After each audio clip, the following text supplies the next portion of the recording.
il y a une définition de la santé mentale par l'OMS, l'Organisation mondiale de la santé. Je vais pas la dire là parce que je la connais pas par cœur. Donc, autant qu'on a une santé physique, on a une santé mentale. Et la santé mentale, c'est pas un instant T. Voilà, c'est très fluctuant. Et en fait, on a tous une santé mentale. Et c'est vraiment dans l'optique de dire c'est assez subjectif. Donc la santé mentale, j'ai tendance à dire que c'est plutôt une hygiène personnelle qu'il faut entretenir chaque jour. Et c'est du coup comment on sent à la fois en termes de joie, de bonheur, d'énergie. Et, enfin, être dans un état qui est de bien-être et on va dire un peu d'équilibre qui permet de continuer à nous épanouir dans notre vie et aussi de faire face aux difficultés normales entre guillemets de la vie quotidienne.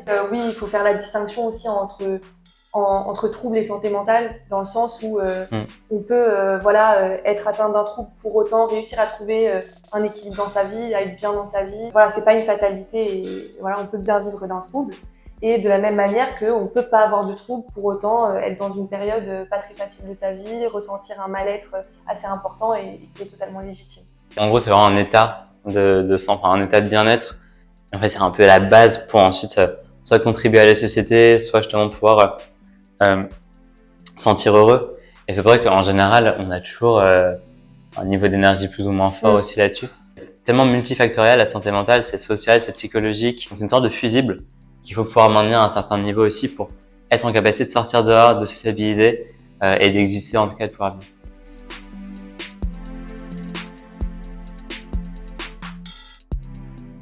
C'est pas une question simple parce que, comme je disais tout à l'heure, c'est assez multifactoriel. Moi, par exemple, peut-être que le fait de pas pouvoir me nourrir, ça va beaucoup m'impacter. Et ça va en impacter peut-être d'autres, mais dans une autre mesure. Après, quand on regarde la réalité des faits, on sait qu'il y a une précarité économique, il y a une précarité alimentaire aujourd'hui. Et ces deux précarités-là, en fait, impactent énormément de choses. Au-delà de simplement le fait d'être étudiant, c'est un contexte spécifique où on est en études, donc il y a des exigences. Donc il y a déjà cet état de fait juste sur le fait d'être étudiant. Et là, en l'occurrence aujourd'hui, quand on voit les distributions alimentaires qui font qu'augmenter, les prix qui font qu'augmenter aussi, la question du logement, on a vraiment la question du logement, de la précarité alimentaire et de la précarité économique qui sont un peu ces trois gros leviers qui vont forcément impacter négativement la santé mentale des étudiants. Le fait de ne pas pouvoir se nourrir, ça va impacter aussi le fait de se sentir bien ou pas, le fait d'être bien physiquement, le fait d'être bien mentalement. Quand on voit qu'il y a énormément d'étudiants qui doivent faire deux boulots à côté pour pouvoir justement avoir un appart, se nourrir, on sait très bien que ça va impacter sur les études, sur la vie sociale et forcément sur la santé mentale. En Nagla, on dit souvent qu'il n'y a pas de petits problèmes. C'est un peu dans cette idéologie-là qu'on ne peut pas vraiment quantifier. Et après, au niveau des appels, généralement les thèmes qui vont être plus récurrents, ça va être des thèmes globaux comme la solitude, le stress, mais donc c'est pas forcément factoriel. Après, il y a souvent aussi le relationnel qui peut entrer en jeu, que ce soit amical, amoureux, familial, etc. Nightline, avant le Covid, était quand même beaucoup étudiants. Et en fait, on a vu une augmentation énorme des appels et du coup une capacité de notre côté à pas pouvoir tout gérer forcément. Le Covid a créé, en tout cas aggravé la question de la santé mentale, mais a sans doute aussi mis en avant une problématique qui était déjà là. On voit l'augmentation du nombre d'appels, on est toujours en train d'équilibrer entre il y a potentiellement plus de problèmes ou alors en fait il y a le même niveau de problème mais il est plus visible. Et le fait du coup d'avoir le Covid qui a mis beaucoup en avant la question de santé mentale et donc aussi l'action de Nightline, on a été plus connus, on a aussi sans doute reçu beaucoup plus d'appels. Quand on regarde toutes les études, le Covid a vraiment impacté négativement, donc on peut se dire que forcément on a eu plus d'appels, mais on pense aussi que ça a pu mettre plus de visibilité sur ces questions-là. On le voit ensuite avec énormément d'actions, je prends toujours l'exemple de Stromae aux JT de TF1, mais la question de la santé mentale est de plus en plus présente et tant mieux. Et c'est là où justement il faut pouvoir ensuite mieux la comprendre et mieux la traiter aussi. Non, c'est ça, la pandémie, ça crée un effet un peu de libération de la parole et qui a mis un peu la santé mentale un peu au cœur des débats de la société. Et donc, voilà. Mais totalement, ça reste un sujet qui était préexistant avant la pandémie, qui était préexistant à la pandémie, qui a juste été amplifié par la pandémie. En soi, par exemple, avant, il y avait 20% des étudiants qui prenaient des médicaments pour l'anxiété, par exemple. Sébastien Latrive indique que la pandémie, il y a 3/4 des étudiants qui ont témoigné du fait que ça les a impactés, soit affectivement, soit psychologiquement, soit physiquement. Donc c'est sûr que ça a eu un impact considérable.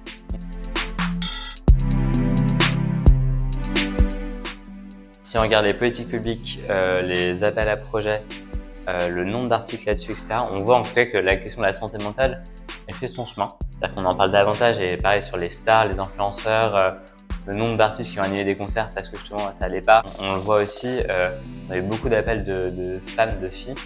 Alors maintenant c'est aussi maintenant le cas des hommes aussi, mais il y a aussi parfois toujours un travail de sensibilisation, ou en tout cas de lever des tabous sur certaines catégories de population où la question de santé mentale, la question de rapport aux émotions, elle est plus ou moins compliquée. Après, ce qu'on voit aussi, c'est que du coup, la question de la santé mentale, parfois, elle est encore peu comprise. Donc, il y a un premier travail de juste se dire, OK, on a tous une santé mentale, il faut en prendre soin. Il y a un deuxième travail de dire, ça veut dire quoi? C'est quoi la santé mentale? Comment on en prend soin? Et aussi de pas forcément le teinter négativement. La santé mentale, ça peut être aussi positif. En fait, être heureux. Et donc, c'est aussi comment on travaille, pas que la question du tabou, de la sensibilisation, mais de l'outillage aussi et de, non, une fois que c'est là, comment on le comprend, comment on le traite, comment on l'intègre aussi dans notre vie. Non, totalement. Je pense que ça fait son chemin, mais il y a encore des choses à faire. Et donc c'est pour ça que Nightline essaye, par exemple dans des ateliers comme les stands, etc., de mettre en avant l'entraide, aussi avec le kit de vie, comment recevoir la parole, comment aussi parler soi-même de ses problèmes, trouver les bons mots, le pouvoir des mots en général. C'est moins tabou, mais c'est pas pour autant que c'est totalement déstigmatisé. Ouais, on est beaucoup focus étudiants, là on ouvre davantage aux jeunes. Également, pas la ligne d'écoute, mais tout le reste des actions. Parce qu'en fait, on voit très bien que c'est quelque chose qui est intergénérationnel de toute façon. La sensible, elle reste constamment là et on a beaucoup, on a eu la campagne de communication sur le kit de vie, dont je parlais tout à l'heure. Et là, on va ressortir des campagnes de communication aussi en fin d'année pour toujours travailler ça.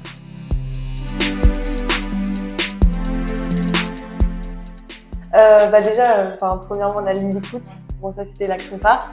Et maintenant, il y a plein d'autres actions qui sont développées, donc par les bénévoles, mais aussi qui sont entourées de plein de professionnels. Donc, ça va être des actions, par exemple, de promotion. Donc, de promotion, c'est-à-dire que on va augmenter toutes les capacités de l'individu à prendre soin de sa santé mentale, de celle des autres, etc. Donc, ça va par exemple être avec les stands ou le kit de vie, etc. Comment poser les mots, des choses comme ça, ou les jeux qu'on peut faire dans les stands, comment ça va vraiment, des trucs comme ça. Et après, il y a les actions de prévention qui là visent en fait à réduire les risques et à prévenir en fait en amont les difficultés qu'on peut rencontrer, comment y faire face. Et donc là, c'est le cas par exemple avec le dispositif qui est mis en classe préparatoire, où en fait la classe préparatoire elle est considérée, elle est assez facteur de stress et c'est compliqué de maintenir une hygiène de vie. Et donc on vient en amont pour éviter des difficultés qui pourraient survenir dans l'avenir. Ouvrir et récolter la parole, donc c'est vraiment comment on a une action directe sur l'étudiant, comment on a une action sur son environnement. Donc là, c'est aller outiller d'autres personnes, et donc c'est ce dont tu parles aussi, peut-être outiller les profs, outiller peut-être les autres étudiants à prendre soin de leur santé mentale, mais surtout d'identifier et être en capacité de prendre soin de la santé mentale des autres, en gardant ses limites, bien sûr. L'idée, c'est de la pérédance. Quand on n'est pas sûr, on ne demande pas aux gens de devenir psychologue et c'est hyper important. Puis il y a tout un enjeu de se dire comment on donne accès à de l'information et aux dispositifs existants. Donc là, c'est beaucoup justement des stands de sensibilisation, mais aussi un gros travail qui est fait avec un annuaire pour recenser justement tous les services existants et créer de la donnée. Il y a très peu de données aujourd'hui sur est-ce que les services sont bien utilisés, comment ils sont utilisés, où est-ce qu'on peut les retrouver. À côté de ça, un gros travail, je disais de plaidoyer, mais aussi de sensibilisation. Là, on est en train de travailler sur une fresque de la santé mentale, de voir comment en fait on crée encore des nouveaux outils pour être assez ludique et pouvoir parler de ça en fait de façon assez ludique en école ou ailleurs. Voilà, en tout cas, ouvrir la parole, récolter la parole, parler de ces sujets-là et créer de la donnée, créer un cadre pour vraiment que le sujet de la santé mentale, en fait, il soit intégré dans les politiques publiques, il soit intégré à l'école, il soit intégré partout, dans toutes les sphères de la société. Et ça passe par du plaidoyer, ça passe par aussi forcément montrer que on est présent sur chaque région et qu'en fait, on peut avoir ce type de modèle-là. Et la dernière chose, c'est que par le bénévolat chez Nightline, donc il y a vraiment cette idée de pérédance aussi. C'est aussi comment, en fait, nous-mêmes, en tant que bénévole, on est outillés sur ces questions-là. On vient aussi servir d'ambassadeur, justement, comme on le fait là, pour aller parler à d'autres. Donc la question de la pérédance, la question de la santé communautaire, elle est assez forte.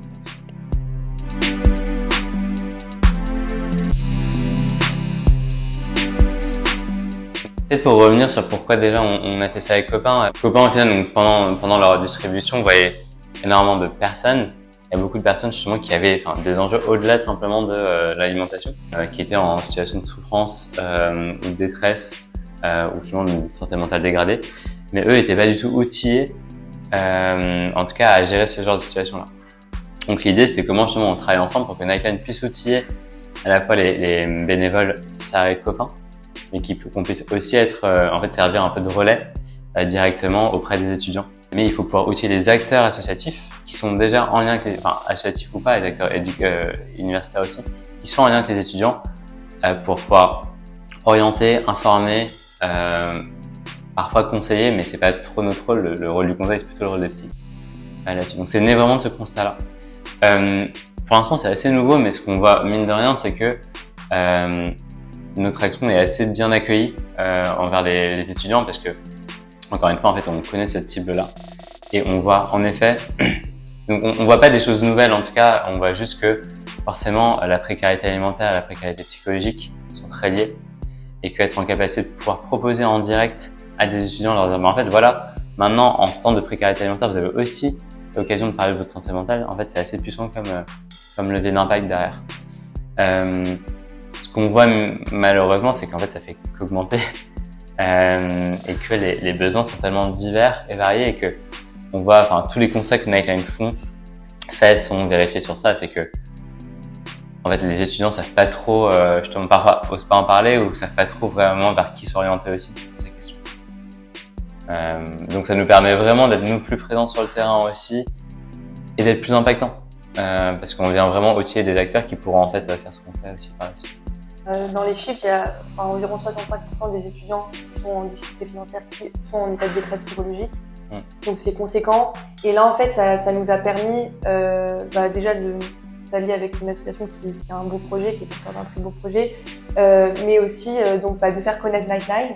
Et donc comme disait Sébastien, en fait, de leur présenter par exemple l'annuaire, qu'ils sachent aussi où trouver par exemple de l'aide gratuite, où s'orienter, et aussi le kit de vie qui leur permet de s'exprimer et en général, et de trouver des outils qui va leur permettre peut-être de les aider comme on peut.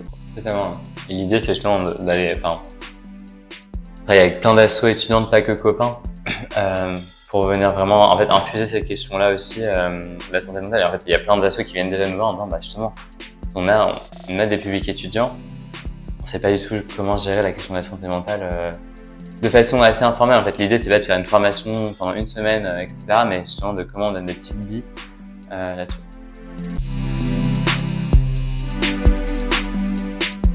Je dirais que non, ils sont pas suffisants. Sinon, mon psy même n'aurait pas été créé, je pense. Mais en fait, les listes d'attente, elles sont souvent quand même très très longues.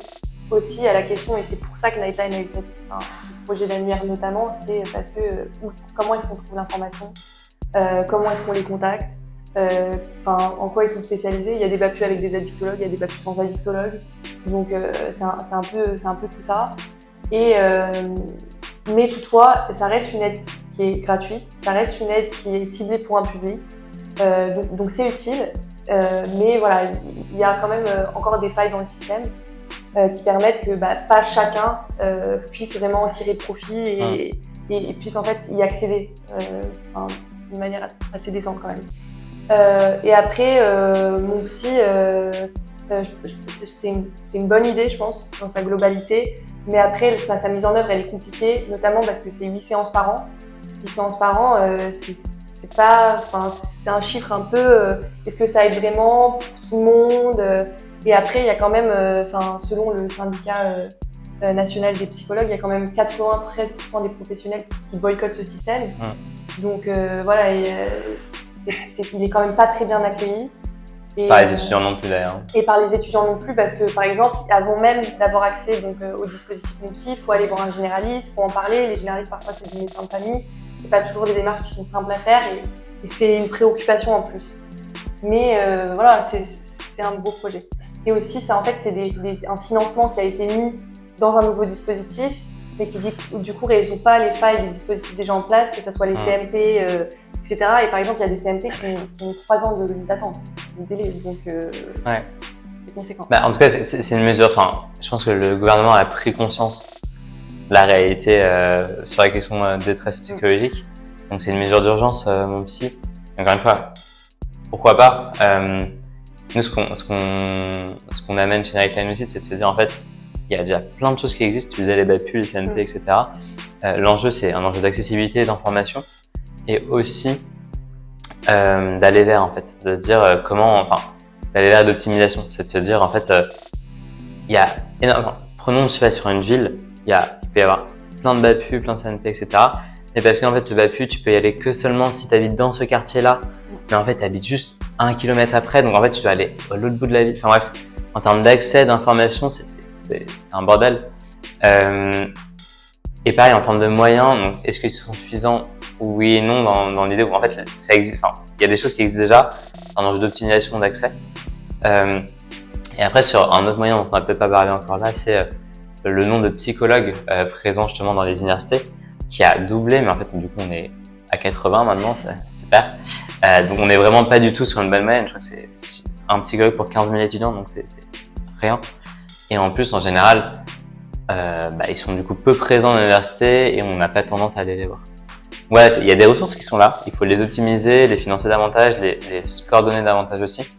Et d'où l'intérêt aussi d'avoir un acteur comme Nightline qui vient faire peut-être un travail de dire il y a aussi il y a toutes ces ressources là, mais il y a aussi en fait vos pairs, il y a aussi les étudiants, il y a aussi vos amis qui peuvent être des super ressources, des super outils dans toutes leurs limites qu'ils ont, encore une fois, pour venir travailler ces questions là. Donc c'est vrai qu'on vient en complémentarité, on n'est pas en train de recréer un service de psychologue, on n'est pas en train de recréer un BAPU, on est en train de se dire en fait voilà, nous notre limite c'est orienter, informer, écouter. Par contre, quand on veut avoir un vrai suivi ou du conseil, là, il faut aller voir des BAPU, des psychologues et tout le monde de la santé qui est hyper nécessaire sur ces questions.